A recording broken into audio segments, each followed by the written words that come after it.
کہتے تھے کہ تم یہ دعا کرو، اے اللہ ہمیں اپنی ملاقات کا شوق نصیب کرو،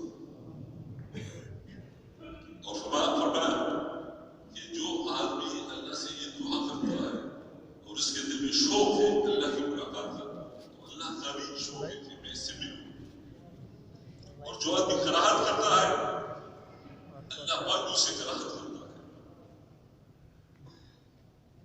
تو میرے دوستو، اللہ نے ہمارے لیے کیا پسند کیا؟ آخرت کو پسند کیا، دنیا کو پسند نہیں کیا۔ میرے دوستو، میرے اصلی اچھا لمحہ ہے، میرے دوستو، آج بچہ ہے کل جوان ہو جاتا ہے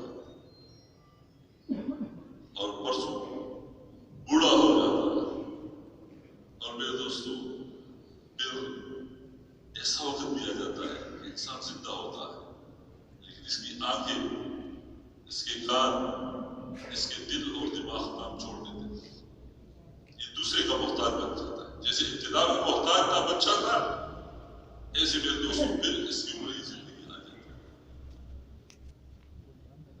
تو میرے دوستوں، یہ دنیا ہمارے رہنے کی جگہ نہیں ہے۔ ہمارے رہنے کی جگہ کون سی ہے بھائی؟ آخرت ہے، جنت ہے۔ اس نے فرمایا بھائی یہ ایمان جو ہے نا، ایمان کا بنانا یہ کیا ہے بھائی؟ ایمان کا بنانا یہ فرض عین ہے، اور فرض سے پہلے فرض یہ ہے کہ تم اپنے ایمان کو بناؤ، اپنے یقینوں کو درست کرو۔ یقین کیسے درست ہوگے؟ کہ میرے دوستوں ہم روزانہ یہ تذکرے شروع کریں کہ اللہ سے ہوتا ہے، اللہ کے غیر سے نہیں ہوتا۔ ہم اس کی دعوت دیں میرے دوست، جب ہم اس کی دعوت دیں گے تو اللہ پاک کتنے خوش ہوگا کہ دیکھو میرا بندہ، اللہ پاک فرشتوں سے کہتے ہیں یہ میرا بندہ، اس کی بیوی ہے، اس کے بچے ہیں، لیکن سب کو جوڑ کر لوگوں کو میری طرف بلا رہا، میری طرف بلا رہا۔ میرے دوستو، انبیاء علیہ السلام اللہ پاک کے محبوب بندے تھے، اللہ پاک اس کے ساتھ محبت کرتے تھے۔ کس بات کے اوپر؟